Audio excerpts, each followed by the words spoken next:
Recently, between the Ministry of Defense and the Ministry of Finance, you two have been given for cola. Your cola, are you aware of it? That has come through. Then apart from that, there's an ongoing serious review about your salaries and conditions of work that will come to an end very, very soon. And I'm confident that all of that is going to be positive and upwards and not downwards. I know many of you, not many, all of you have heard of me. And I don't know what your expectations were. Something that I'm some 6'6" giant, but here I am, a small man, but with a very important title, Commander-in-Chief of the Ghana Armed Forces. And it's a title I cherish. I cherish it because, not just because it is part of the title of being president, but I cherish it because of the women of the security forces and the armed forces that we have here in Ghana. They are second to none on this continent of Africa. And I'm very, very proud to be the Commander-in-Chief of such men and women. We are going through a very difficult time in the history of our country. We're going through difficult times in our economy, and we're also going through difficult times as far as security is concerned. As far as our economy is concerned, we're all aware of the events that have taken place in the last year, especially the last year, which have put a lot of things under strain. We're making every effort. The negotiations that were taking place with foreign partners to put our economy back in a good space. And I'm confident that the agreements that we're going to be reaching with the International Monetary Fund are agreements that will enable us to resume the development that we were undertaking before we were hit by the COVID and the Ukrainian war. And that very soon, the difficulties that confront our economy are going to be things of the past.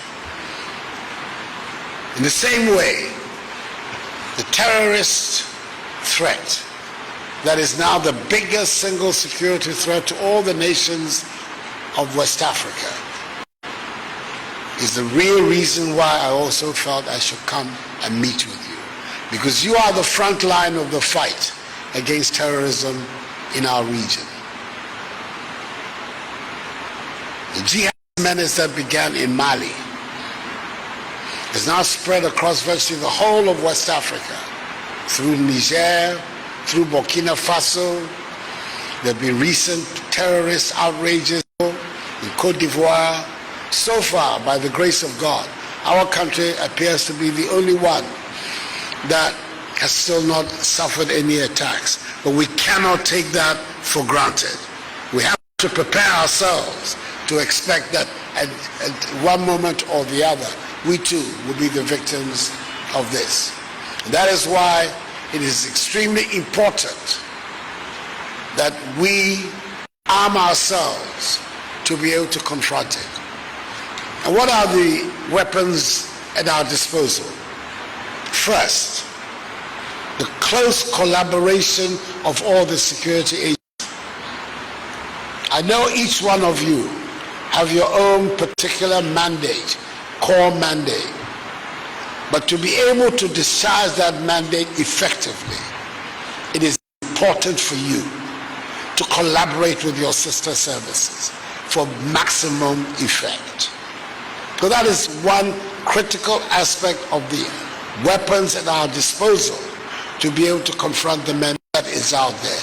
The collaboration, the sincere and ready collaboration of all the security agencies. The second, as important, perhaps even more so, are your relations with your civilian counterparts and the various communities in which you find yourselves. Security cannot be just your concern. It has to be the concern of the communities in which you're working. And if your outreach to those communities are done in a sincere and cordial manner, you will get the response that you require. People who come with negative purposes and hide in the communities, it's only with the assistance of the communities that we can ferret them out.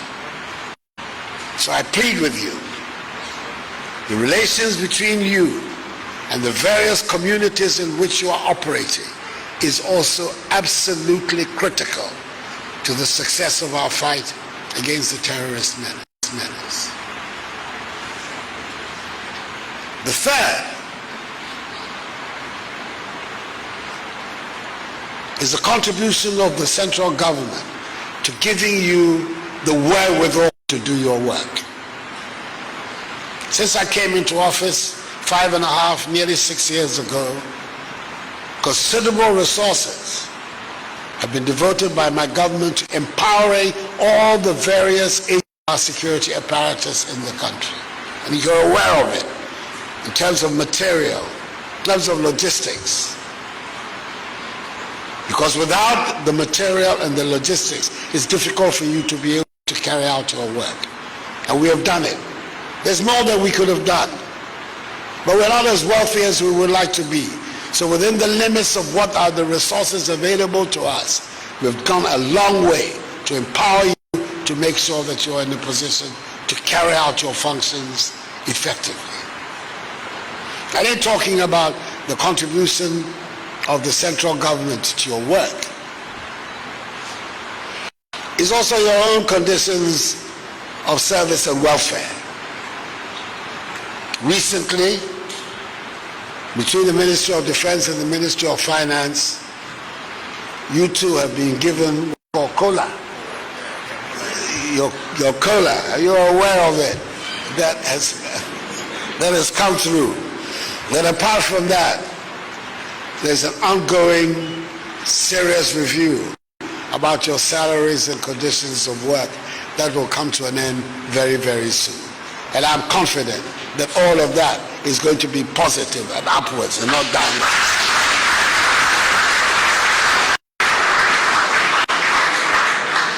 I've had an good meeting with the members of the Regional Coordinating Council. And as I indicated to them, I'm very, very encouraged by the quality of the presentations and the analysis that each individual member of the Regional Coordinating Council gave at our closed-door meetings. The Ghanaian people should be reassured that here in the second most populous region in our country, that we have top-rate officials in charge of our security apparatus here who are working in a very conscientious manner to make sure that our country is safe, and that people like me who don't wear uniform can go to bed at night and be satisfied that we'll wake up in the morning still safe in our beds. You cannot sleep, but we can sleep. And you cannot sleep, we can sleep because you are not sleeping and are working on our behalf. Of the determination of my government and I to work in close collaboration with you to address the challenges that you have so that you are empowered to be able to carry out your mandate, which is to secure the welfare and the security of our people.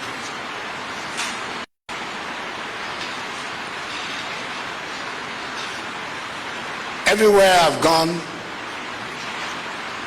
I've had the opportunity of meeting your brothers and sisters across the security apparatus in our country.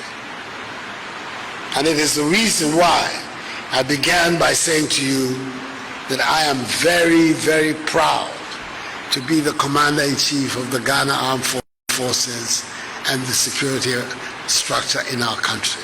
The men and women that I've encountered elsewhere, just as those that I've encountered here, have all been excellent patriots, excellent ambassadors of the security agencies. and excellent citizens of our country.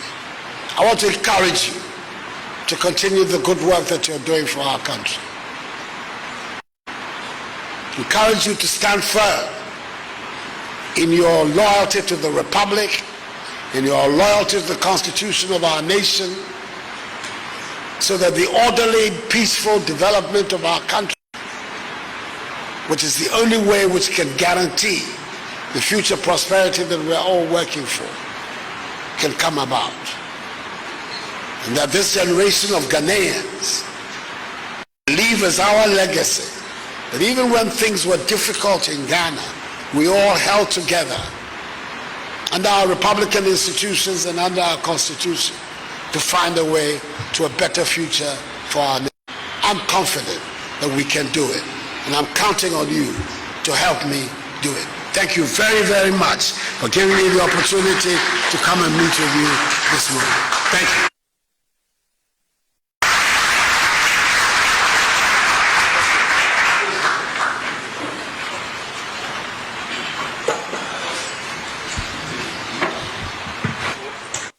Kwaku, just gone by was President Addo Akufo-Addo addressing our men and women in uniform in the Ashanti regional capital, Kumasi, as part of the President regional tour in the region, as he has been doing when he moves to every